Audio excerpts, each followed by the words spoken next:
بسم اللہ الرحمن الرحیم۔ شروع اس رب جلیل کے نام سے جو دلوں کے بھید خوب جانتا ہے۔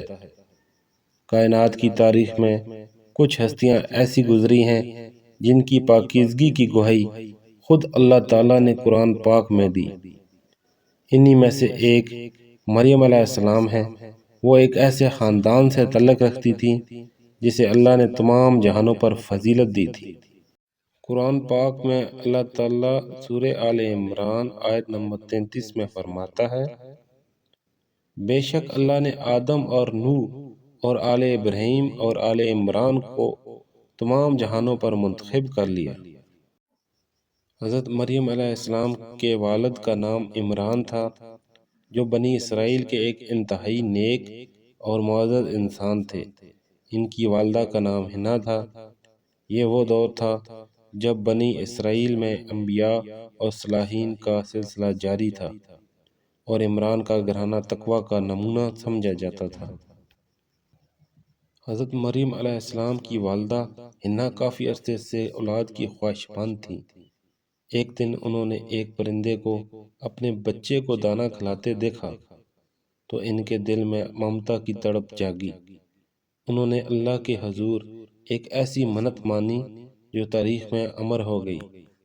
قرآن پاک میں اللہ پاک سورہ آل عمران آیت نمبر 35 میں فرماتا ہے، جب عمران کی بیوی نے کہا، اے میرے رب، جو کچھ میرے پیٹ میں ہے میں نے اسے تیرے لیے آزاد کرنے کی منت مانی، پس تو مجھ سے قبول فرما۔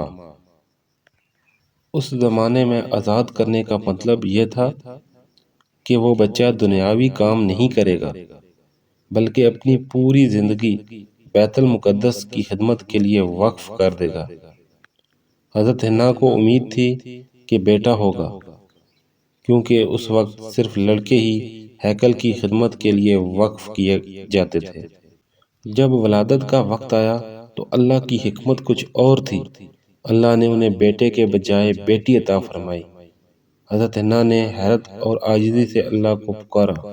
سورہ آل عمران آیت نمبر 36 میں اللہ تعالیٰ فرماتا ہے، پھر جب اسے جنا تو بولیں، اے میرے رب، میں نے تو لڑکی جنی ہے، اور اللہ خوب جانتا تھا جو اس نے جنا، اور لڑکا اس لڑکی جیسا نہیں ہے۔ اللہ تعالیٰ نے حضرت مریم علیہ السلام کو وہ مقام عطا کرنا تھا جو کسی مرد کو بھی نصیب نہ ہو۔ ان کی والدہ نے ان کا نام مریم رکھا، جس کے معنی ہے عبادت گزار۔ انہوں نے دعا کی کہ اللہ مریم اور ان کی اولاد کو شیطان کی شر سے اپنی پناہ میں رکھ۔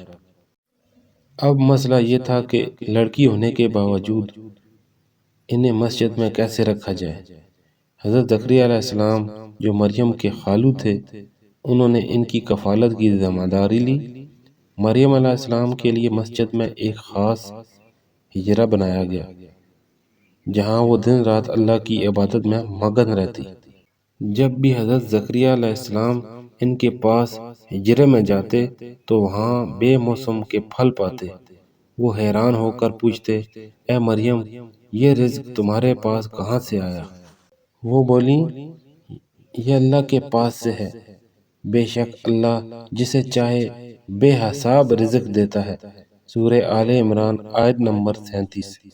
حضرت مریم علیہ السلام کی زندگی کا یہ حصہ ہمیں سکھاتا ہے کہ جب نیت خالص ہو اور انسان خود کو اللہ کے لیے وقف کر دے تو اللہ ناممکن کو ممکن بنا دیتا ہے۔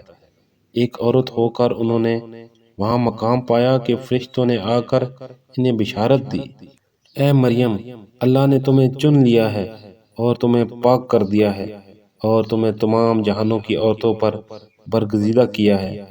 سورہ آل عمران آیت نمبر 42۔ یہ صرف ایک کہانی نہیں بلکہ ایمان کی وہ بنیاد ہے جہاں سے حضرت عیسیٰ علیہ السلام کے معجزاتی ظہور کی راہ ہموار ہوئی۔ مریم علیہ السلام کی پاک دامنی اور ان کی والدہ کی سچی نیت آج بھی رہتی دنیا تک کے لیے ایک مشعل راہ ہے۔